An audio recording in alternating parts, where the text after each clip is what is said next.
एक बार की बात है, एक हस्तिनापुर नामक गांव में एक बुढ़िया दादी रहती थी जो कि दूसरों के घर में झाड़ू पोछे का काम करती थी और वह इस काम से बिल्कुल भी खुश नहीं थी। इसी प्रकार एक रोज उस घर की मालकिन उस बुढ़िया से बोलती है, अरे ओ बुढ़िया अम्मा, और आखिर कितने दिन तक आप काम करोगे? अब तो आप अपने पोती को काम कराओ और खुद घर पर आराम करो। बताओ जरा, आपकी उम्र कितनी हो चुकी है? अब तो आपके घुटनों में भी दर्द रहता है। अरे हाँ बेटा, मैं सब जानती हूँ, पर तुम्हें तो यह पता ही है ना, भविष्यवाणी वाली वो बात, किस प्रकार उस बाबा ने उसके राजा बनने की भविष्यवाणी की थी। अब मैं क्या करूँ, बताओ मुझे। अरे अम्मा, जरूरी नहीं है हर बाबा के द्वारा कहा गया सारा बात सच ही हो। अब तक यह सच हुआ नहीं। आप किस आशा में लगी हो, या कभी सच नहीं होगा। अब आप अपने पोते से काम कराओ, ठीक है ना? और अब आप आराम करो। समझ में आया आपको? अरे हाँ बेटा, तुम तो बिल्कुल सही ही कर रही हो। मैं अभी जाकर उससे काम करने के लिए कहूँगी, नहीं तो आज ही मैं उसे उसके घर से निकाल दूँगी। वह क्या समझता है मैं जिंदगी भर काम करूँ और वह सिर्फ खाता रहे। अरे हाँ हाँ बूढ़ी अम्मा, जल्दी जाओ।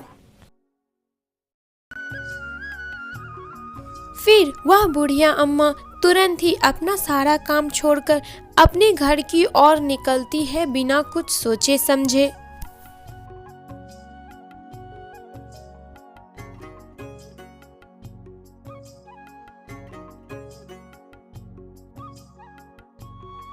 और फिर वह घर पहुंचकर सबसे पहले अपने पोते यानी भदुआ के पास जाती है और उससे बोलती है,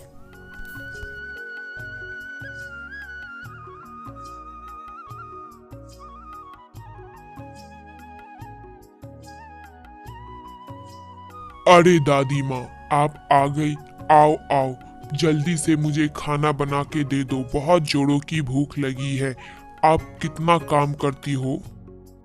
मैं कितना काम करती हूँ, फिर भी तुम्हें शर्म नहीं आता है? बेशरम भदुआ कहीं का, निकल जा मेरे घर से। तुझे मैंने राजा बनने के लालच में आज तक तुझे खिलाया पिलाया।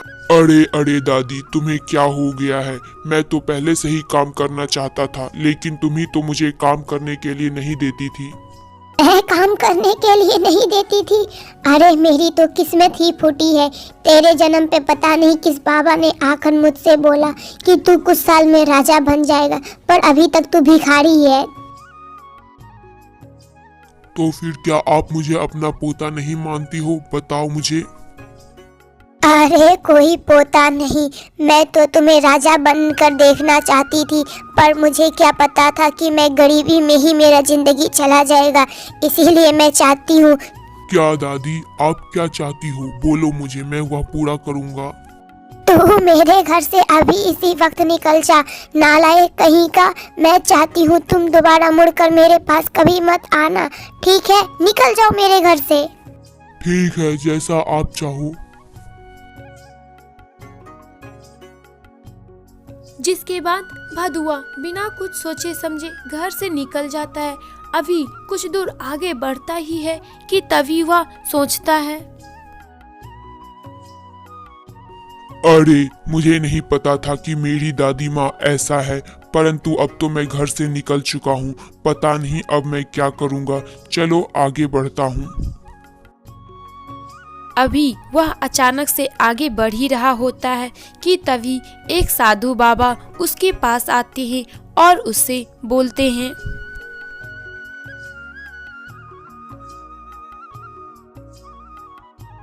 अरे साधु बाबा, आप कौन हो और यहाँ क्यों आई हो? क्या काम है आपको? आपको पहले यहाँ कभी नहीं देखा। बोलो। अरे बेटा, मैं वही साधु बाबा हूँ जो तुम्हारे जन्म पे आया था। मैं तो बस तुम्हारी दादी से मिलकर उसे बताना चाहता हूँ। वह जिस घड़ी का इंतजार कर रही थी, वह घड़ी अब नजदीक आ चुकी है। और वह कहाँ है तुम्हारी दादी माँ? बोलो मुझे। मुझे उनसे मिलकर यह खुशखबरी उन्हें देनी है कि अब तुम राजा बनने वाले हो। अरे बाबा, अब इसका कोई फायदा नहीं है। मैं अब तक राजा नहीं बन पाया, जिस कारणवश मुझे मेरी दादी माँ ने अपने घर से बाहर निकाल दिया। क्या कहा? सच में ऐसा हुआ है? तो मैं यह बात उसे कभी नहीं बताऊंगा। बेटा, तुम जहाँ जा रहे हो वहीं जाओ। ठीक है, आपका धन्यवाद। अब मैं चलता हूँ।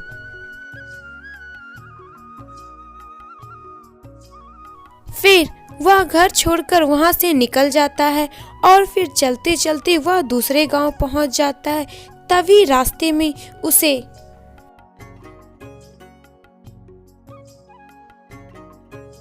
एक वृक्ष के पास एक पोटली मिलती है जिसमें काफी धन होता है। वह आसपास देखता है और खुद से बोलता है,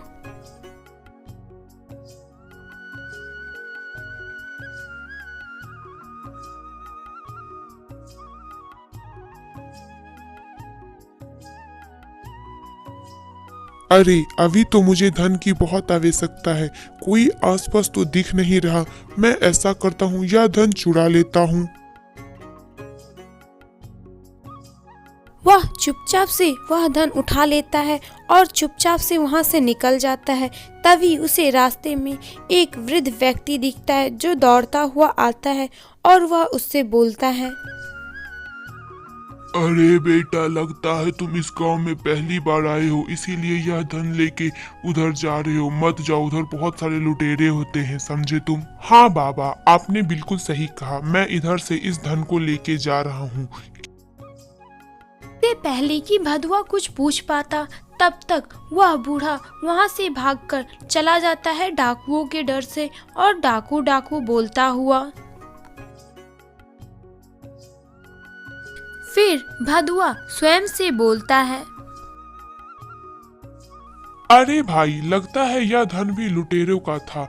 ऐसा करता हूँ, यह धन यहीं छुपा के चला जाता हूँ। क्या पता लुटेरे अगर लूट लिए तो। ऐसा बोल वह धन को वृक्ष के पीछे छुपा देता है और स्वयं दूसरे गांव की ओर आगे बढ़ जाता है ताकि उसे कोई घर मिले जहां वह रह सके और कुछ काम कर सके। अभी वह गांव पहुंचता ही है कि तभी कुछ लोगों की बातें सुनकर वह उनके पास जाता है और बोलता है,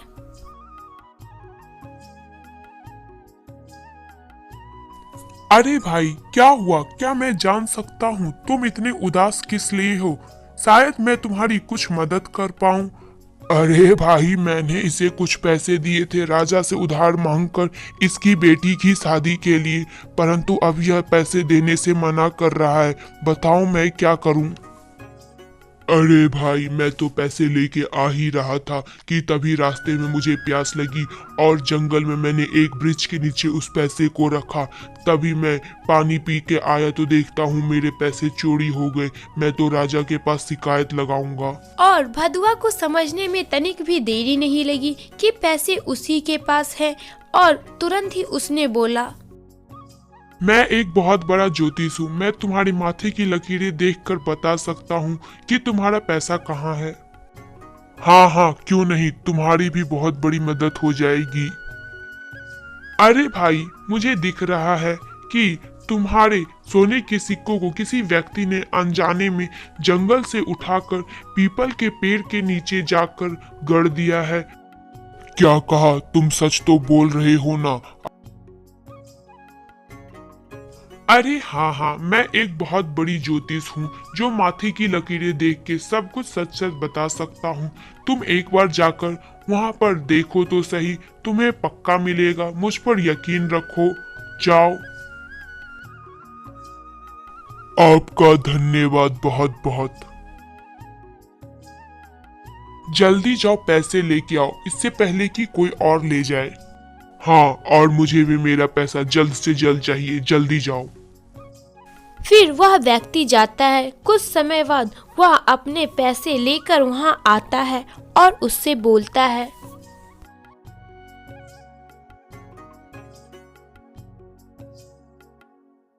अरे तुम्हें मेरे पैसे मिले या नहीं? जल्दी से दो मुझे पैसे। ज्योतिष जी की जय। ज्योतिष जी, आपके कहे अनुसार मैं वहां गया और उसी जगह पे खोदा तो मुझे यह पैसे मिल गए। अरे मुझे यह सब पहले से पता है, मुझे बताने की जरूरत नहीं है। मैं आंख बंद करके तुम्हें ही देख रहा था। अब तुम जाओ, घर में खुशी से जियो, ठीक है? और फिर संध्या में राजमहल में वह महारानी से जाके बोलता है। क्या हुआ गोविंद जी, क्या आपको मेरे राजघराने की असली हार मिल गया? जल्दी बताइए मुझे। मुझे माफ करिएगा महारानी, परंतु मुझे एक उपाय मिला है। आज सुबह जब मैं पैसे के लिए गया था तो मुझे एक ज्योतिष मिला जो कि बिल्कुल सही सही चुराया हुआ धन बता देता है। अरे वाह, यह तो बहुत ही रोचक और दिलचस्प बातें हुई। अगर उसने मेरा राजघराने का हार ढूंढ के दे दिया तो मैं उसे अगला राजकुमार बनने का सौभाग्य प्रदान करूंगी, क्योंकि आप जानते हो कि मेरा कोई पुत्र नहीं है। और तो और अगर हमें सब चीज पहले से पता चल जाएगा तो हमें शासन करने में भी बहुत आसानी होगी। जी महारानी, अगर आप कहो तो मैं अभी ही उसके पास जाता हूँ और आपका हार खुजवाता हूँ। और उसे हार नहीं मिला तो हम उसे फांसी लगवा देंगे। मैं अब चलता हूँ। फिर थोड़े समय में वह व्यक्ति भदुआ के पास जाता है और उससे बोलता है।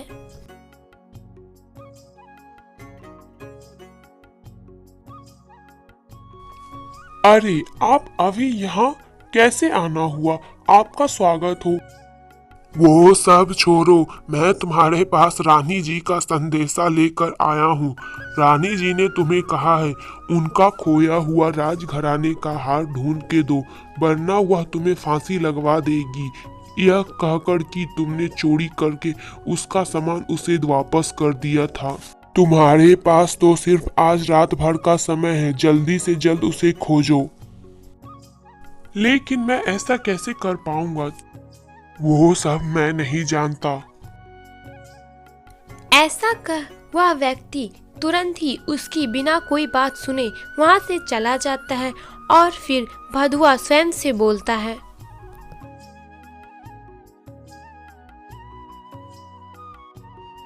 अरे भदुआ, तू राजा तो नहीं बल्कि रानी के हाथों से मौत जरूर मिलेगी। अब राजा बनने का ख्वाब छोड़ दे। अब चलो, आज तो पूरी रात नींद भी नहीं आएगी।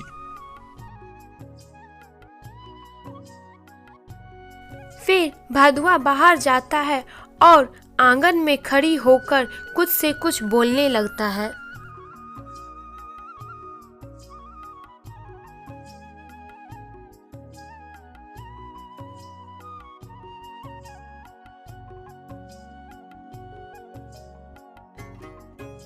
ऐ निंदिया रानी आजा, वरना अगले दिन तो मेरा सर कटा तो तेरा भी सर कटेगा। रानी की हार तूने ही चुराया है, मुझे लगता है। वह ऐसे ही बाहर खड़ी हो ठुठोलियां कर रहा होता है और इधर एक निंदिया राम की लड़की जो रानी के यहाँ महल में काम करती थी। हे भगवान, लगता है ये वही ज्योतिष है जिसके बारे में गांव में सब जगह बातें चल रही है। चुपचाप से जाके इसे हार देती हूँ, वरना अगले दिन तो मेरा सर पक्का कट जाएगा। वह ऐसा बोल तुरंत ही भदुआ के पास जाती है और उसे बोलती है। अरे भदुआ भाई, मुझे माफ कर दो। मैं जानती हूँ आप तो वही ज्योतिष हो जो कि सब कुछ जानते हो। तो आपने यह भी पता लगा लिया कि मैंने ही रानी का हार चुराया। मेरा नाम निंदिया है, मुझे माफ कर दीजिए। मुझे अपना सर नहीं कटाना है। आप यह हार कृपया कर ले जाइए। कोई बात नहीं बहन, आप मुझे यह हार दे दीजिए, मैं आपको बचा लूंगा पक्का। अगले दिन भदुआ राज दरबार में रानी से। अरे वाह भदुआ, मैंने जैसा तुम्हारे बारे में सुना तुम तो वैसे ही हो। बधाई हो, अब तुम अगले राजकुमार बनोगे, क्योंकि मेरा कोई पुत्र नहीं है और तुम मेरे पुत्र के समान हो। इसीलिए मैं तुम्हें अगला राजकुमार बनाती हूँ। इस प्रकार भदुआ राजा बन गया।